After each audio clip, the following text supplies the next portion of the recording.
In a field full of German SUVs, Volvo cars have always had an elegant aura around them.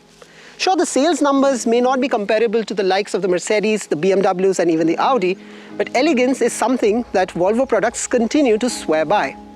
And the latest XC60 promises to have the elegant elements all around it. The exterior, the cabin, the petrol mild hybrid technology and the features as well. The latest XC60 is out there to woo and possibly wow you.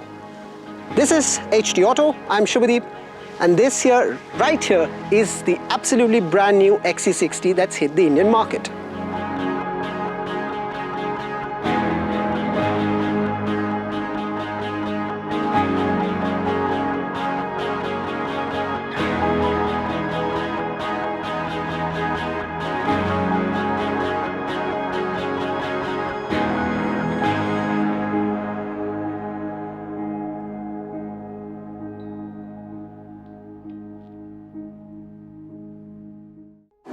Now, when put up against the likes of the Mercedes GLC, the newly updated Audi Q5, or even the X3, the XC60 continues to have a very calm, subtle design element on the outside. This car is now available in 6 color options, so you can get this in black, white, red, blue, and 2 shades of grey, one of which you see right here.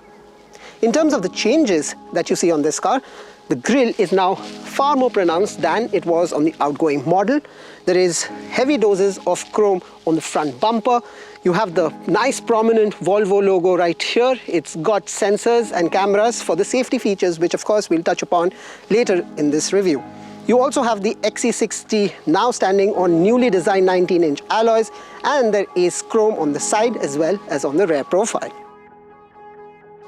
Now, to me, visually, it just seems like the new XC60 appears to the eye slightly larger than the model it seeks to replace. But what does it mean for passengers at the rear of this car?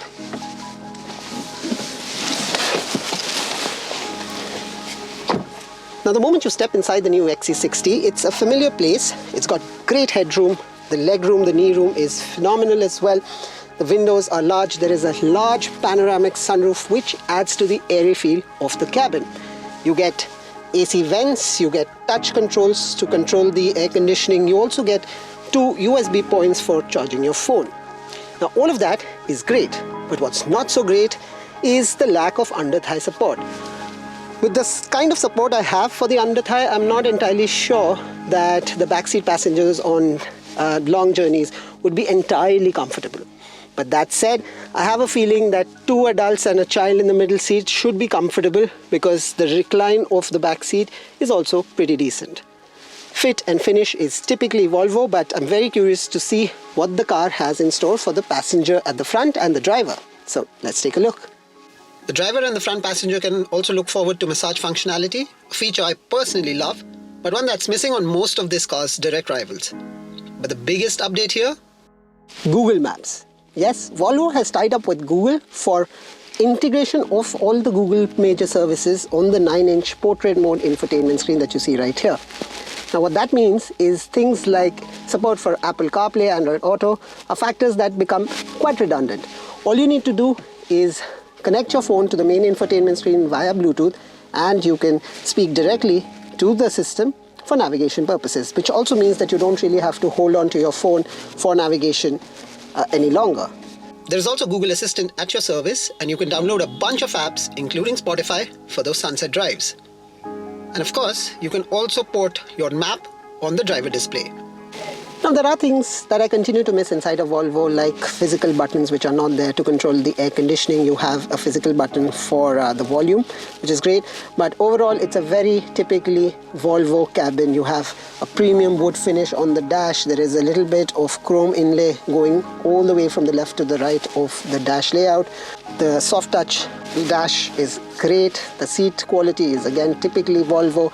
There is a whole lot of storage space on the center console. You get charging points and dedicated space to store your phone as well, and there are a whole lot of storage space on the side doors as well. The gear lever is also really unique and very, very sophisticated to look at. It has a glass finish, which is something I haven't seen in any of the other Volvo models or even inside any of the rivals. The XC60, of course, continues to benefit from a really nice high riding position, which should help its SUV credentials when on the move.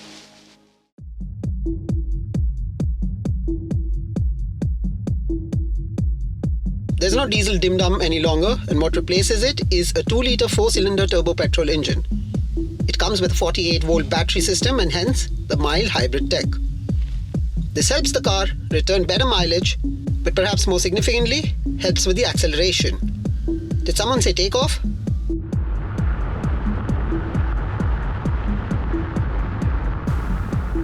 But really, you won't really want to take off in the XC60 because this car is at its absolute best when ambling along at moderate speeds.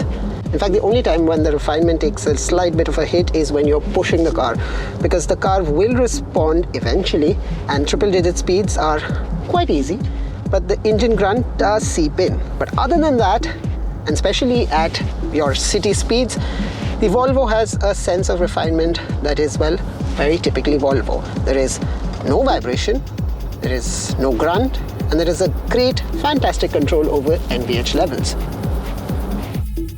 Yes, there is an off-road mode in this car, but frankly, the XC60 continues to be best while on solid ground.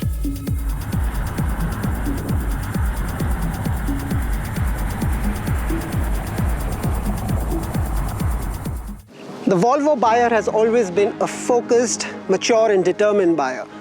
He or she knows exactly what they want from their vehicles, and the new XC60 has been tailor-made to cater to those requirements.